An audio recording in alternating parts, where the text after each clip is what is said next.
Good evening. This is CTV News for Friday, July 15th. I'm Karen Adams. And I'm Patricia Vallone. Glad to have you with us tonight. Well, the Prince George's officer who shot one of his own during a police ambush with 3 men will not face any charges. Byron Scott has the story.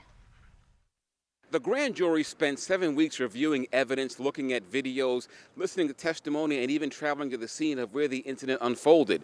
But in the end, the grand jury decided not to indict Officer Taylor Krause in the death of Ja'Kai Colson, leaving his family upset. They're disappointed, and I understand that.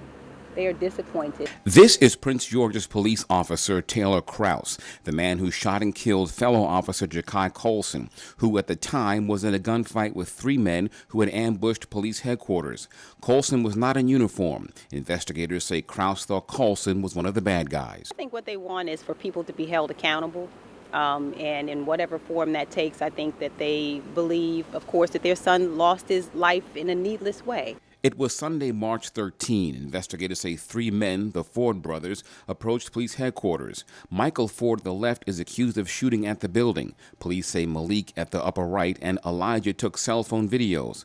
Also, Brooks says Colson was near his own car shooting at the suspects when a police cruiser pulled up. Fearing for their safety, also Brooks says Krause, who was 85 yards away, shot at Colson. So we presented an array of charges, everything from first-degree murder to depraved heart murder, involuntary manslaughter, misconduct in office. These were some of the charges that the grand jury had an opportunity to consider. Also, Brooks says Krause and Colson knew each other and even trained together. Krause remains on administrative duty pending the outcome of a departmental investigation.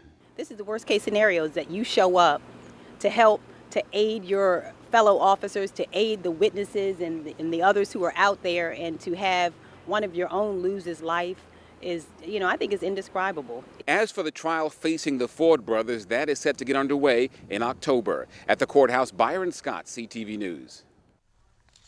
A day of celebration turns into a night of terror in the south of France. A man in a truck plows into a crowd of Bastille Day revelers, leaving a trail of bodies in his wake. More than 80 people died and dozens wounded. The 31-year-old driver, a dual French-Tunisian citizen, was shot and killed during a gunfight with police. In the district, a show of support and solidarity inside and outside the French embassy. Rochelle Metzger is there with more. We're outside the French embassy in Northwest D.C., where a memorial has been started to pay tribute to the victims of yesterday's terror attack in Nice.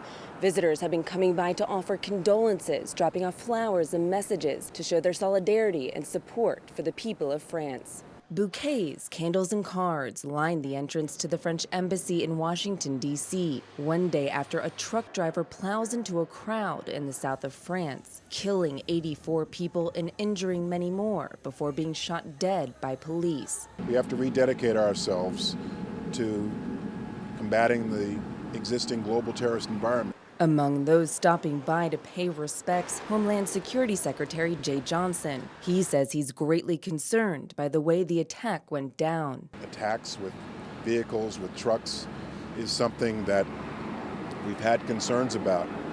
And this highlights the general environment we're in. 10 of the victims, children, out celebrating Bastille Day. 2 were Americans, a father and son from Texas on family vacation. This father from India says he shares the pain of those who lost loved ones. I don't have any words to describe about it. I don't know how to tell my feelings. I'm really at loss. I don't know what type of world we are living in today. Activities at the French embassy were cut short last night when news of the attack spread. Today, flags fly at half-staff, some security measures enhanced. That hasn't stopped visitors like Stephen Selden from coming by to drop off flowers at the front gate. It seemed proper to come in and show support for them and for us. We all need the help we can get. The president of the French Republic has declared 3 days of national mourning starting tomorrow through July 18th. I'm Rochelle Metzger outside the embassy in Northwest Washington for CTV News. Now, President Barack Obama issued a statement within hours of the incident condemning the attack and offering to help French authorities bring those responsible to justice. Maryland Congressman Steny Hoyer also offered condolences, saying in a statement that America stands in solidarity with France and will continue to do so until the forces of terror and inhumanity are defeated.